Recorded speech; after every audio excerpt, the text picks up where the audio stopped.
30 मार्च 2026 का दिन है। अमेरिका, इजराइल और ईरान के बीच में जंग को 1 महीने से ज़्यादा का समय हो गया है। पिछले 1 महीने से जब से ये जंग शुरू हुई है, हम रोज़ आपके लिए 24 घंटे की पूरी अपडेट जो है एक वीडियो में बना के लेके आते हैं। सामान्य तौर पे मेरे साथ इस वीडियो में सौरभ होते हैं और वही इंट्रो देते हैं और मैं थोड़ा सा उस समय रिलैक्स होता हूँ। आज सौरभ नहीं है, वो डिब्रूगढ़ में है और असम का चुनाव कवर कर रहे हैं। जल्दी वो वहाँ से ग्राउंड रिपोर्ट्स भेजना शुरू करेंगे, तो ये जिम्मेदारी मेरे ऊपर आन पड़ी है। तो आप लोग बताइए कमेंट में कैसा कर रहा हूँ और किस तरीके से मेरा इंट्रो रहा है। लेकिन आपको ये समझना पड़ेगा, आज जो 24 घंटे की रिपोर्ट है उसमें कुछ ऐसी चीज़ें हुई हैं, जैसे डिसलेशन प्लांट हिट हुए हैं कुवैत में, जहाँ से ये पूरा का पूरा एस्केलेशन जो है लेडर जो है वो एक अलग दिशा पे चला जाता है और यहाँ से युद्ध एक नया मोड़ ले सकता है। दूसरी तरफ अमेरिका की ओर से लगातार ग्राउंड इन्वेजन, ग्राउंड ऑपरेशंस की जो है तैयारियां लगातार चल रही हैं और इस बीच में पाकिस्तान में लगातार ये कोशिश हो रही है कि कैसे भी करके ईरान जो है नेगोशिएशन की टेबल पर बैठ जाए। तो ये तमाम डेवलपमेंट्स जो हैं इनको समेटते हैं इस वीडियो में। जैसा कि हमारी रवायत रही है कि हम शुरुआत करते हैं कि ईरान की तरफ से क्या हिट हुए हैं या ईरान के जो एलाइड पावर्स हैं उनकी तरफ से क्या हिट हुए हैं, तो वहाँ से हम शुरुआत करते हैं सामान्य तौर पर अपने वीडियो की। यार सौरभ की बहुत याद आ रही है, देखिए सही बात तो ये है। तो इस बीच में ईरान की जो है वो बात शुरू कर लेते हैं। तो हुतीज़ की तरफ से, जो कि ईरान के इत्तेहादी हैं, ईरान के एलाइड हैं, उनकी तरफ से 29 मार्च को एक और जो है मिसाइल वो इजराइल की तरफ दागी गई, इजराइल की तरफ फायर की गई। आप इसको इस तरीके से समझ लीजिए, ये क्योंकि सिंगल मिसाइल थी तो इंटरसेप्ट हो ही जानी थी, उसको इंटरसेप्ट हो गई।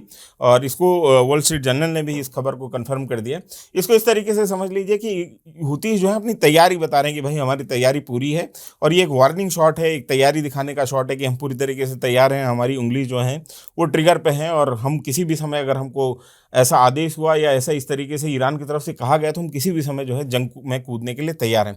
तो ये एक तरीके से तैयारी दिखाने की, एक तरीके से प्रेशर टैक्टिक्स जो है वो हुतीज़ की तरफ से अपनाई गई। 29 मार्च का ये इंसिडेंट है, क्योंकि इतवार की छुट्टी की वजह से कल हम आपको ये वीडियो नहीं दे पाए थे, जो कि तो हमने 48 घंटे में जो बड़े डेवलपमेंट, पिछले 48 घंटे में जो बड़े 24 घंटे के बड़े डेवलपमेंट, उसके अलावा जो उससे पहले जो 29 तारीख के जो डेवलपमेंट्स हैं उनमें भी जो कुछ बड़ी घटनाएं जो हैं उनको हमने इस पूरे के पूरे अपडेट में इंक्लूड करने की कोशिश की है।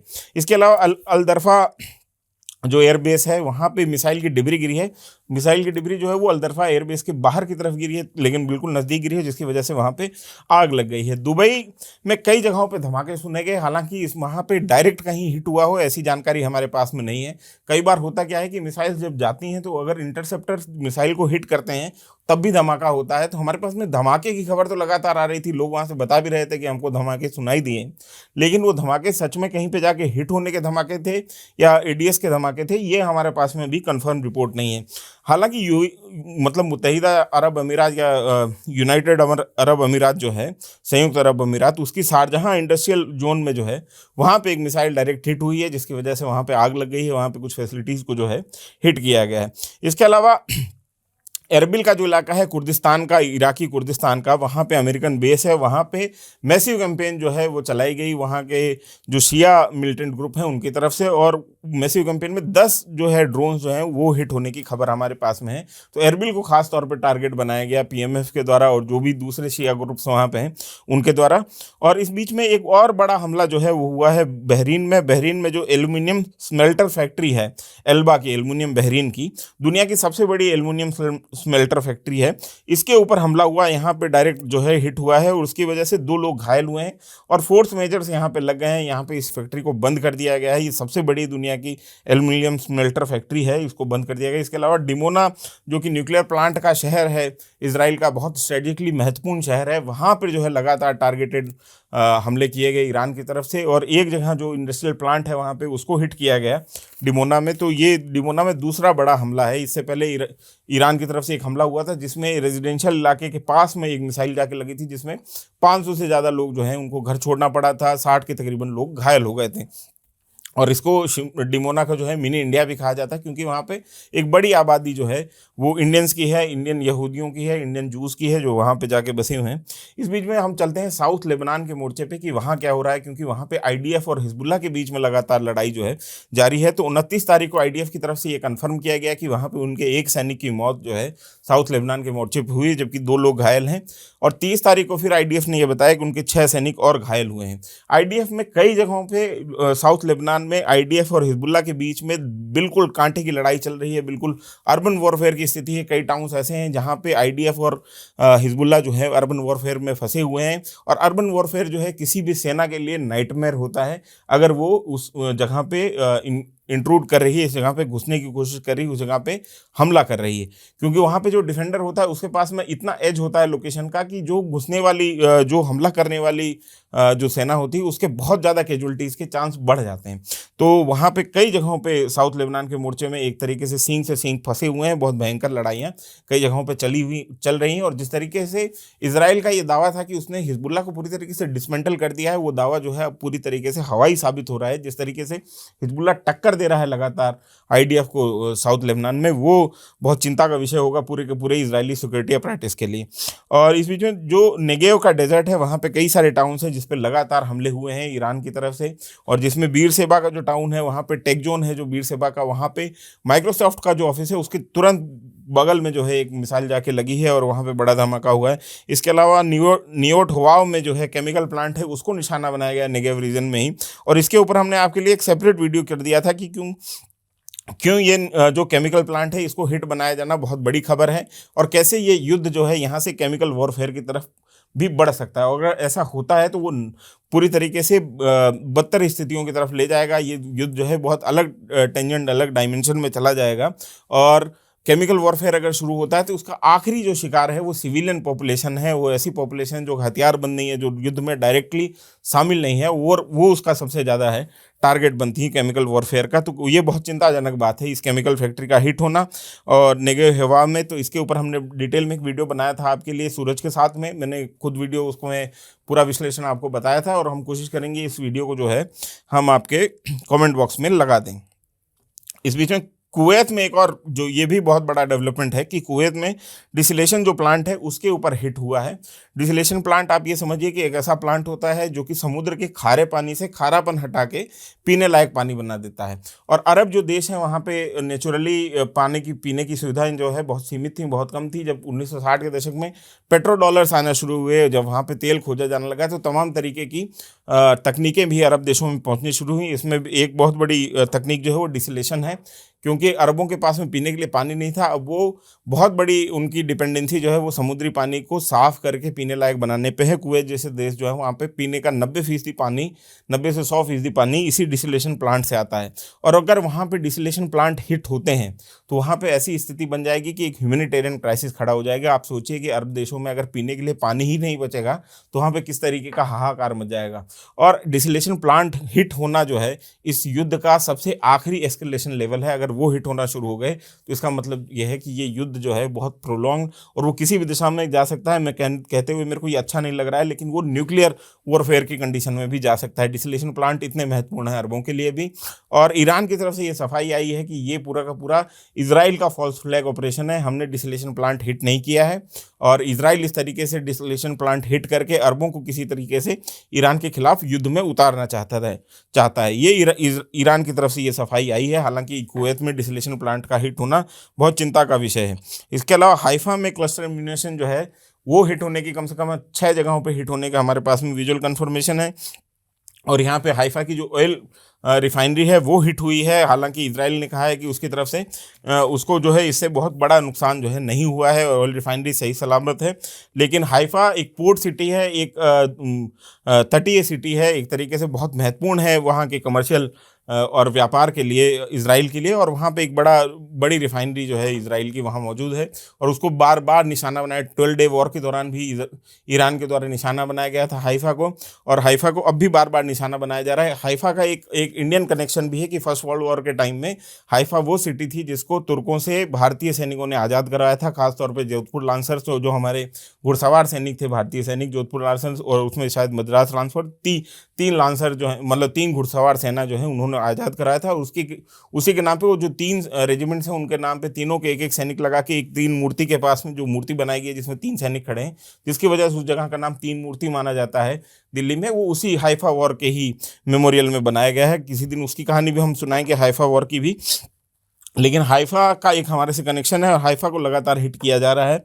और इसके अलावा ईसा एयरबेस जो है वहाँ का एमओ डिपो हिट हुआ है। यहाँ पे फिफ्थ फ्लीट जो अमेरिका का 5वां बेड़ा है अमेरिकन नेवी का, उसका एमओ डिपो था, उसको हिट किया गया है ईसा एयरबेस में ईरान की तरफ से। इसके अलावा मनामा जो कि बहरीन की राजधानी है, वहाँ पे एक रेजिडेंशियल बिल्डिंग जो है उसको हिट किया गया है। कहा जा रहा है कि ये टारगेटेड असैसिनेशन की कोशिश जो है ईरान की तरफ, माफ़ कीजिएगा, ईरान की तरफ से की गई है। तो ये ईरान की तरफ से जो हिट हुए हैं पिछले 24 घंटे में, हालांकि 48 घंटे में, जो पिछले 48 घंटे में 24 घंटे के लगभग सारे अपडेट और 48 घंटे के जो बड़े अपडेट थे वो हमने इसमें शामिल करने की कोशिश की है।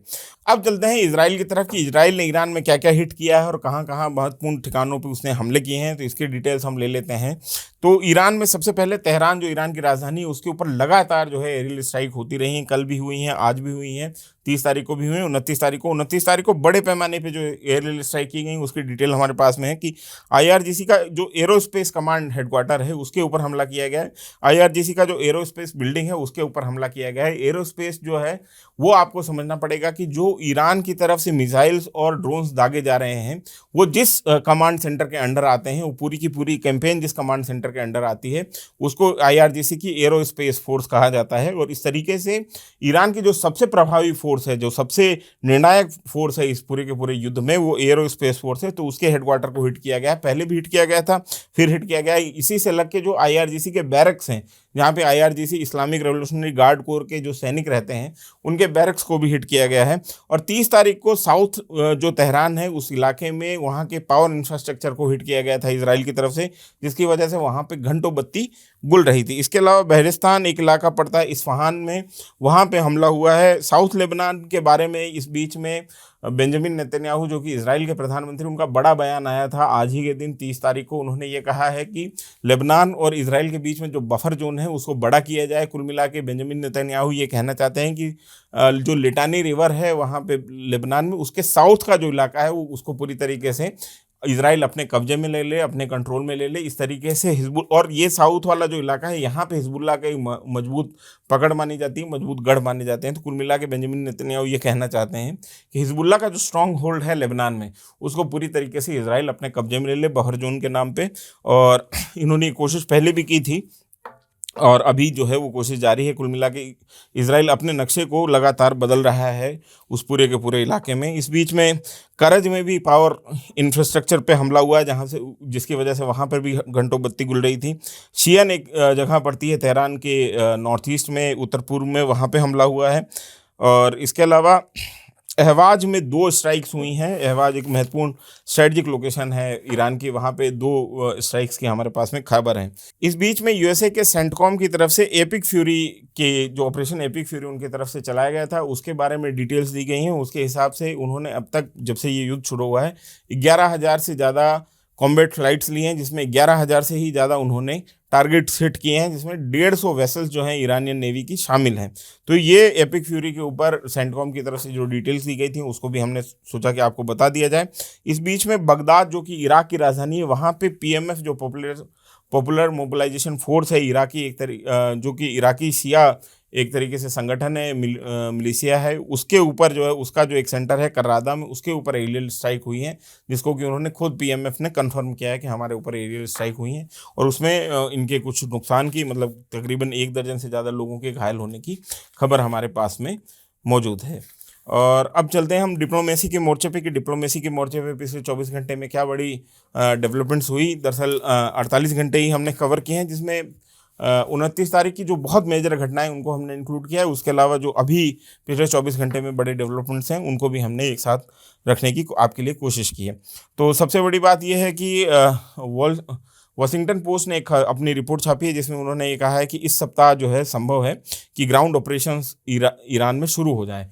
और अमेरिकी फोर्सेस जो हैं वो लगातार ये कोशिश कर रही है, अपना बिल्डअप वहाँ पे जारी है लगातार मिडिल ईस्ट में। और मिडिल ईस्ट में जब उनके पास में ऐसी स्ट्रेंथ आ जाएगी कि वो ग्राउंड ऑपरेशन करने में सक्षम होंगे तो वो ग्राउंड ऑपरेशन शुरू कर देंगे। और इस सप्ताह के अंत तक जो है ऐसी स्थिति बन जानी चाहिए, ये वॉशिंगटन पोस्ट ने अपनी रिपोर्ट में छाप के कहा है।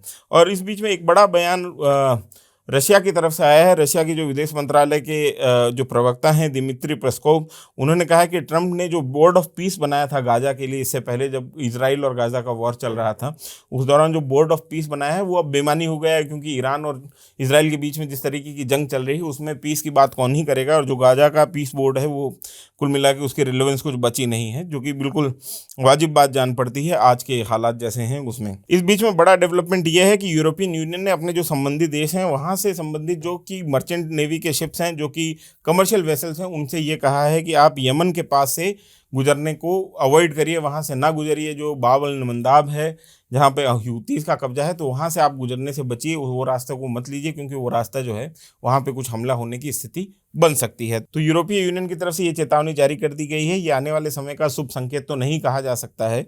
अगर वॉर इस तरीके से बढ़ जाता है और बाब अल मंदाब भी बंद होता है तो बहुत बड़े संकट में पूरी दुनिया फंसने जा रही है। ये चेतावनी जो है यूरोपीय यूनियन जो जिस तरीके की चेतावनी देख रहा है उसको देख के यही लगता है।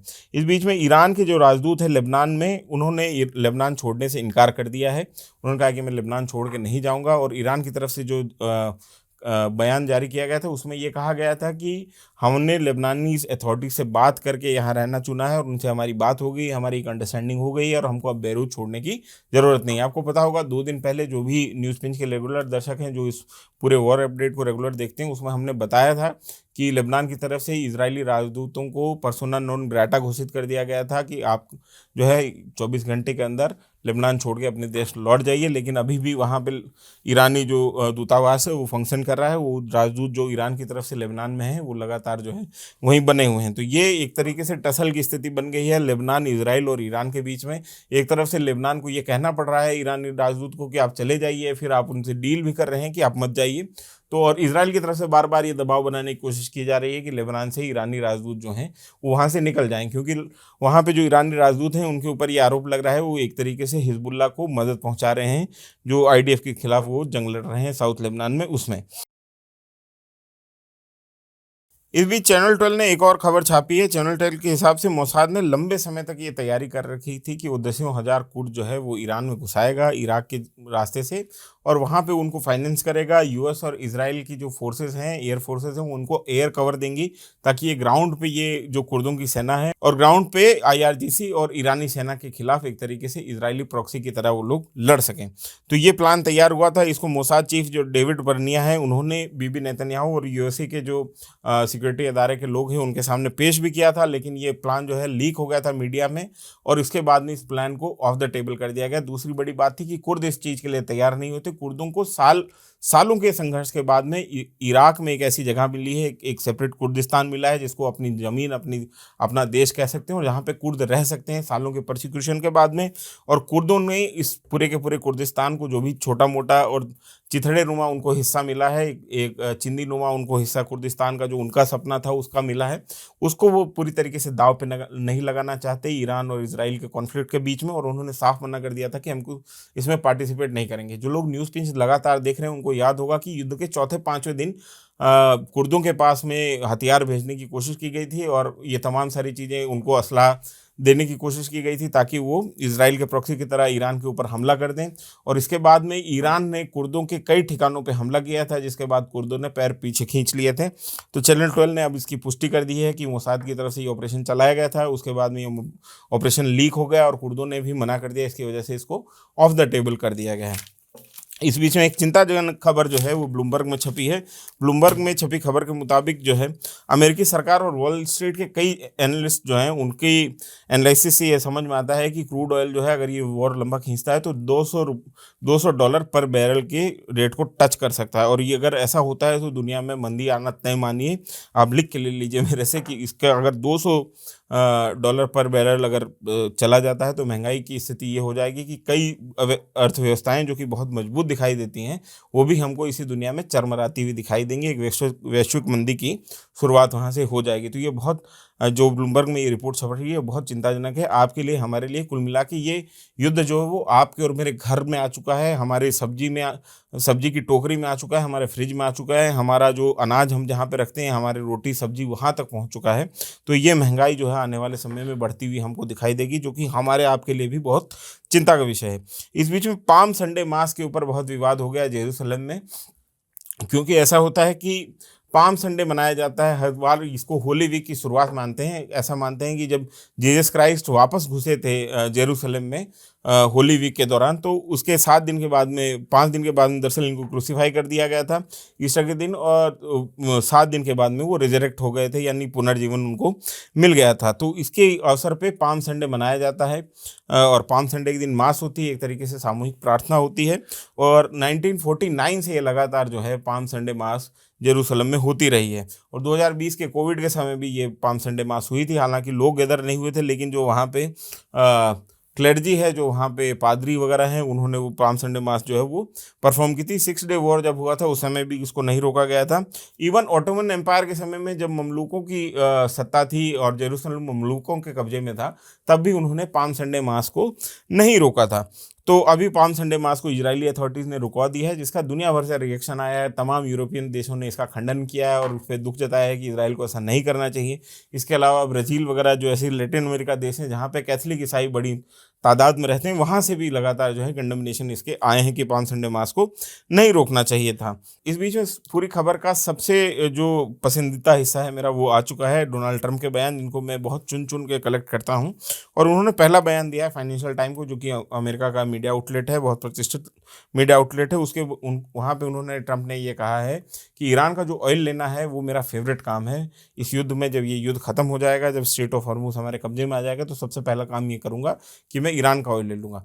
आप डोनाल्ड ट्रंप की प्रशंसा करें या उनकी आलोचना करें, लेकिन उस आदमी में एक बात तो है कि वो सारी बातें जो है वो खुल के कहता है, और वो खुल के कह रहा है कि ये पूरा का पूरा युद्ध मैं इसलिए लड़ रहा हूँ ताकि मैं ईरान के ऑयल के ऊपर कब्जा कर लूँ। और साथ में उन्होंने ये भी कहा है कि जो उनके देश में उनकी आलोचना हो रही है, उसके बारे में उन्होंने ये कहा है कि कुछ स्टूपिड अमेरिकन ऐसा सोच, हम मेरे से ये पूछ रहे हैं कि मैं ऐसा क्यों कर रहा हूँ, ये पूरी की पूरी जंग क्यों कर रहा हूँ। तो उन्होंने उसके कारण जो है आज खुल के बता दिए कि उनको ये ऑयल चाहिए। और अमेरिका के बारे में सबसे खास बात यह है कि पिछले 20-30 साल से जहाँ जहाँ उसने डेमोक्रेसी के लिए, मानवाधिकार के लिए, लोगों की आज़ादी के लिए लड़ाइयाँ लड़ी हैं, चाहे वो इराक में लड़ी हैं, चाहे लेबनान में लड़ी हैं, चाहे सीरिया में लड़ी हैं, और चाहे लीबिया में लड़ी हैं, सब जगहों पे कमाल की बात ये था कि तेल मौजूद था, और वहाँ पे जो नेचुरल गैस और जो है ऑयल, क्रूड ऑयल, वो निकल आया था। तो यहाँ पर भी, ईरान में भी वही स्थिति है। हालांकि वो तथाकथित तौर पे ईरान में इस्लामिक रिजीम, जो बहुत ख़राब एक कट्टरवादी इस्लामिक रिजीम है, उसके अंत के लिए लड़ाई लड़ रहे हैं। तो वो, और उसको अमेरिका पूरी तरीके से कोशिश कर रहा है कि ईरान के पास किसी तरीके से न्यूक्लियर हथियार नहीं आए, ताकि मिडिल ईस्ट की शांति जो है वो भंग ना हो। तो उसके लिए अमेरिका युद्ध लड़ रहा है, लेकिन साथ साथ उसको तेल भी चाहिए, ये डोनाल्ड ट्रंप ने कहा है। और इस बीच में उन्होंने जो अपने नेगोशिएशंस हैं वो जो चल रहे हैं ईरान के साथ में, उसके बारे में ये कहा है कि ये न्यू एंड रीजनेबल रिजीम है। मतलब जो पुरानी रिजीम थी वो न्यू एंड, उसकी जगह पे अब लोग जो ताकत में बैठे हुए वो नए हैं और रीजनेबल हैं, वो तार्किक हैं, और वो ओपन फॉर बिजनेस हैं। वो पूरी तरीके से बात करने के लिए तैयार हैं, और लगातार ये कोशिश कर रहे हैं कि उनकी अमेरिका के साथ में नेगोशिएशन हो जाए। ये कहना है डोनाल्ड ट्रंप का। और उन्होंने उसी ट्वीट में जो है, जो ट्रूथ सोशल पे बेसिकली उन्होंने लिखा, और उसके बाद में उसका स्क्रीनशॉट वो ट्विटर पे भी लगाते हैं, तो ट्रूथ सोशल पे उन्होंने ये लिखा कि अगर ऐसा नहीं होता है, तो उसी जो अपने स्टेटस में, उसी अपने बयान में उन्होंने धमकी भी लिखी कि अगर ऐसा नहीं होता तो इलेक्ट्रिसिटी प्लांट्स जो है उनको मैं हिट करना शुरू कर दूंगा, तेल के कुएं जो है उनमें मैं आग लगा दूंगा, और खर्क आइलैंड पे मैं कब्जा कर लूंगा। तो ये उन्होंने जो है धमकी ईरान को दी, और इस धमकी का जवाब जो है ईरान की तरफ से बहुत अच्छा आया, जो कि मैं आपको बताना चाहता हूं कि ईरान ने जिस तरीके से इसका जवाब दिया, तो IRIB जो कि ईरान की स्टेट मीडिया है, उसकी तरफ से ट्रंप की धमकी के ऊपर एक जवाब आया, और उन्होंने लिखा अंग्रेजी में एक पूरा का पूरा ट्विटर पे स्टेटस, जिसका मतलब था कि ट्रंप की धमकी का सकारात्मक जवाब देते हुए ईरान ने स्ट्रेट ऑफ हॉर्मूज खोल दिया है। जो ट्रंप धमकी दे रहे थे कि अगर स्ट्रेट ऑफ हॉर्मूज नहीं खोला गया तो हम खर्क आइलैंड पे कब्जा कर लेंगे, और इलेक्ट्रिसिटी जो प्लांट्स हैं उनके ऊपर हमला कर देंगे, और तेल के कुओं पे आग लगा देंगे। तो उसका जवाब में उन्होंने कहा कि ट्रंप की धमकी का सकारात्मक जवाब देते हुए ईरान ने स्ट्रेट ऑफ हॉर्मूज को खोल दिया है। फिर उन्होंने पैराग्राफ बदल के एक और नीचे लाइन लिखी, जिसमें उन्होंने लिखा है कि सिर्फ 2 चाइनीज़ ऑयल टैंकर्स के लिए। तो इस तरीके से उन्होंने मजाक उड़ाया ट्रंप की पूरी धमकी का। और ट्रंप जिस तरीके के बयान दे रहे हैं वो पूरी तरीके से हंसी का पात्र बने हुए हैं। वो कभी कोई बात करते हैं, वो 3 घंटे में उनके बयान लगातार बदल रहे हैं। तो ट्रंप के बयानों को बहुत गंभीरता से हम नहीं लेते हैं, उनको इस पूरी की पूरी खबर में इसलिए शामिल करते हैं ताकि आपका और मेरा मनोरंजन होता रहे। और इस बीच में WSJ ने एक खबर छापी, वॉल स्ट्रीट जर्नल ने, कि ईरान के हैकर्स ने 50 कैमरा जो है वो इसराइल के हैक कर लिए हैं। आपको ये बता दूं कि जो सीसीटीवी कैमरा है, जो सिक्योरिटी कैमरा है, उनको हैक करना वो सामान्य जो एस्पियोनाज ऑपरेशंस हैं उनमें सामान्य प्रक्रिया है। और ये भी कहा जा रहा था कि जो ईरान के सुप्रीम लीडर को मारा गया था, अली खamenei को एक टारगेटेड असैसिनेशन किया गया था, तो उस पूरे के पूरे ऑपरेशंस में इजराइल की तरफ से ईरान के कैमरे जो हैं वो हैक किए गए थे, सिक्योरिटी कैमरास हैक करके। और ये एग्जैक्ट लोकेशन पता लगाई गई थी कि दरअसल सुप्रीम लीडर कहाँ पे हैं और उनके जो साथी हैं 30-40 जो महत्वपूर्ण साथी जो उनके साथ बैठक करने वाले हैं, तो वो कहाँ पे मौजूद होंगे। और उस एग्जैक्ट समय पे हमला किया गया था। और मोसाद की तरफ से बाद में जो डिटेल्स हमारे ऑपरेशनल सामने आए थे उसमें ये भी कहा गया था कि हमने सिक्योरिटी कैमरेज जो हैं वो हैक किए थे ईरान के।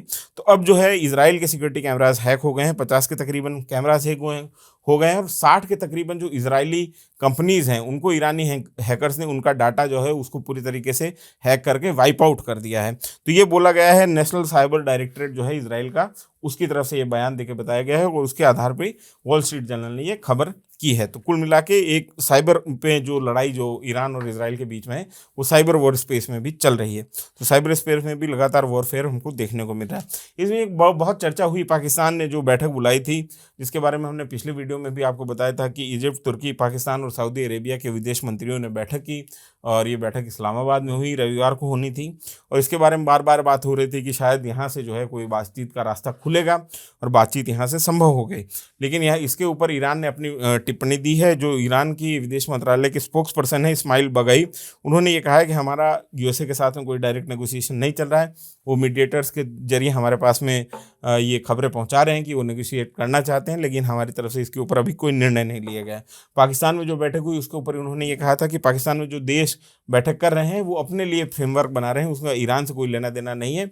ना तो ईरान इस पूरे के पूरे बैठक में, इस पूरे के पूरे नेगोशिएशन प्रोसेस में शामिल हुआ था, ना वो जो फ्रेमवर्क उन्होंने तय किया है वो ईरान के ऊपर लागू होता है। तो जो पाकिस्तान में जो तथाकथित एक बड़ी विदेश नीति की जीत बताई जा रही थी पाकिस्तान में, पाकिस्तान का मीडिया जो है इसको आउट ऑफ द प्रपोर्शन जो है ब्लो कर रहा था इस पूरे के पूरे ट्रम्पेट को, उसकी हवा जो है वो ईरान की तरफ से निकाल दी गई। उन्होंने ये साफ तौर पे कहा है कि जो पाकिस्तान में नेगोशिएशन के लिए इजिप्ट और सऊदी अरेबिया और तुर्की और पाकिस्तान बैठे थे उसका ईरान से कोई लेना देना नहीं है, वो उस पूरे के पूरे प्रोसेस से खुद को अलग करता है। इस बीच में न्यूयॉर्क टाइम्स की तरफ से एक खबर छापी गई जिसमें यह बताया गया है कि 50,000 के लगभग जो ट्रूप्स अमेरिकन हैं वो मिडिल ईस्ट में पहुँच गए हैं। 50,000 ट्रूप्स, ये सामान्य से 10,000 ज़्यादा हैं। कुल मिला के जो वाशिंगटन पोस्ट में जो स्टोरी हो रही है, जो हमारे पास में लगातार खबरें आ रही हैं कि अमेरिका जो है अगले सप्ताह के करीब ये अंदेशा जताया जा रहा है कि वो ईरान में ग्राउंड ऑपरेशंस शुरू कर देगा। और ये और इसको जो है एक I-24 एक इजरायली मीडिया आउटलेट है उसने भी कंफर्म किया है, उसने अमेरिकन सोर्सेज के थ्रू कंफर्म किया है कि अगले सप्ताह में ग्राउंड ऑपरेशन शुरू हो जाएंगे। तो कुल मिला के हमारे पास में जो खबर आ रही है क्षण के, उसके हिसाब से अगला सप्ताह जो है वो बहुत निर्णायक होगा, क्योंकि अमेरिका लगातार वहाँ पे बिल्डअप कर रहा है और ईरान में हो सकता है कि ग्राउंड ऑपरेशंस शुरू हो जाएं। और इस बीच में ब्रैड कूपर जो कि कमांडर हैं सेंट्रल कमांड के अमेरिकन आर्मी के, दरअसल ये पूरा का पूरा मिडिल ईस्ट का इलाका जो है वो सेंट्रल कमांड के एरिया ऑफ रिस्पॉन्सिबिलिटी है अमेरिकन फोर्सेस की। तो उसके जो कमांडर हैं ब्रैड कूपर, वो आज इसराइल का दौरा कर रहे हैं। इसराइल के जो IDF है, इसराइल डिफेंस फोर्सेस हैं, उनके साथ में बैठ के वो लगातार एक जॉइंट ऑपरेशन का हो सकता है कि एक खाका खींच रहे होंगे कि किस तरीके से अगर ग्राउंड ऑपरेशंस कर रहे हैं ईरान पे तो वो किस तरीके से संभव होंगे और कम से कम कैजुअलिटीज़ जो है इन जॉइंट और एलाइड फोर्सेस को हो और ईरान को ज़्यादा से ज़्यादा नुकसान किस तरीके से पहुंचाया जा सकता है, इसके ऊपर हो सकता है बात होगी, क्योंकि ये ऐसी संभावना जताई जा रही है, ऐसा हमारे को समझ में आ रहा है। तो कुल मिला के इस वॉर में फिलहाल क्या होता हुआ दिख रहा है, तो इससे आप ये समझिए कि तकरीबन 11,000 की स्ट्राइक्स जो हैं, 11,000 से ज़्यादा स्ट्राइक्स वो अमेरिका की तरफ से हो गई हैं। उतनी ही या उससे ज़्यादा, मतलब कुल मिला के 20,000 22,000 स्ट्राइक्स जो हैं वो अमेरिका और इजराइल की तरफ से ईरान पे हो गई हैं। लेकिन ईरान की जो मिसाइल कैपेसिटी थी उसको डिकैपिटेट नहीं किया जा सका है और ईरान ये कह रहा है कि लगातार उसके पास में उसका आर्सेनल मौजूद है। कई जगहों पर इंडिपेंडेंट एनालिसिस ये छप रहे हैं कि ईरान का जो है 30 से 35% जो आर्सेनल है वही अभी तक तबाह हुआ, उसके पास 60% या 2/3 आर्सेनल जो अपना तरकश में 2/3 माल असलहा मौजूद उनके पास में, ईरानियों के पास में, और ईरान जो है वो लंबा प्रोलॉन्ग वॉर करने की स्थिति में है। दूसरी बात यह है कि ईरान की तरफ से, क्योंकि उसको ये भी दिख रहा है कि हो सकता है कि खर्ग आइलैंड और तमाम सारी जगहों पे ग्राउंड ऑपरेशंस यूएसए की तरफ से शुरू हो जाए, तो ईरान ने एक तरफ तो ये तैयारी की है कि वहाँ पे जो वॉलेंटियर्स हैं उनके लिए उनकी ट्रेनिंग शुरू कर दी है कि जो वॉलेंटरीली इस पूरे के पूरे युद्ध को ज्वाइन करना चाहते हैं ARGC के साथ में, तो उनकी उन्होंने ट्रेनिंग शुरू कर दी। इसके अलावा पॉपुलर मोबिलाइजेशन फोर्स के कई सारे लड़ाके जो हैं उनका हमारे पास में विजुअल कंफर्मेशन था कि वो बुशरा के रास्ते से होते हुए वो ईरान में घुस चुके हैं, और ईरान का ये कोशिश है कि वो 10 लाख की फौज जो है खड़ी कर दें। 10 लाख की फौज एक बहुत बड़ा नंबर होता है, और अगर ऐसी स्थिति होती कि इतना बड़ा मोबिलाइजेशन ईरान खड़ा कर देता है तो उसके बाद ग्राउंड ऑपरेशंस भी अमेरिका के लिए नाइटमेयर बन जाएंगे। जिस तरीके से वो अभी फंसा हुआ महसूस कर रहा है तमाम 10,000 11,000 स्ट्राइक के बावजूद, वो स्थिति फिर ग्राउंड इन्वेजन में हो जाएगी या उससे ज़्यादा भयावह हो सकती है, क्योंकि इसमें डायरेक्ट कैजुअलिटीज होने की बहुत ज़्यादा चांसेस बनते हैं। तो ये युद्ध अगर उस टेंजेंट पे जाता है कि अमेरिका यहाँ पे ग्राउंड ऑपरेशन करता है तो ये युद्ध और जो है भयानक हो जाएगा और लंबा खींच जाएगा। उसके अलावा जो हूतियों ने जो धमकी दे रखी है कि वो बाब अल मंदाब को बंद कर देंगे, वो अपनी जगह बरकरार है। तो आने वाला समय जो है, अभी इस युद्ध में कोई शांति की जो है आशा हमको दिखाई नहीं दे रही है। आने वाले समय का जो अंदेशा हमारे सामने है वो गंभीर स्थितियां जो है उसकी तरफ संकेत करता है। तो आपको ये वीडियो कैसा लगा हमें कमेंट करके जरूर बताएं। आज मेरे साथी सौरभ नहीं है, उनको मैं बुरी तरीके से मिस कर रहा हूं, और मैंने पहली बार ऐसी कोशिश की है कि मैं अकेले ऐसा वीडियो कर पाऊँ। तो आपको ये मेरी कोशिश कैसी लगी ये भी कमेंट करके जरूर बताएं। मेरा नाम है विनय सुल्तान, कैमरे के पीछे हैं अग्रिम। आपका न्यूज़ पिंच देखने के लिए शुक्रिया।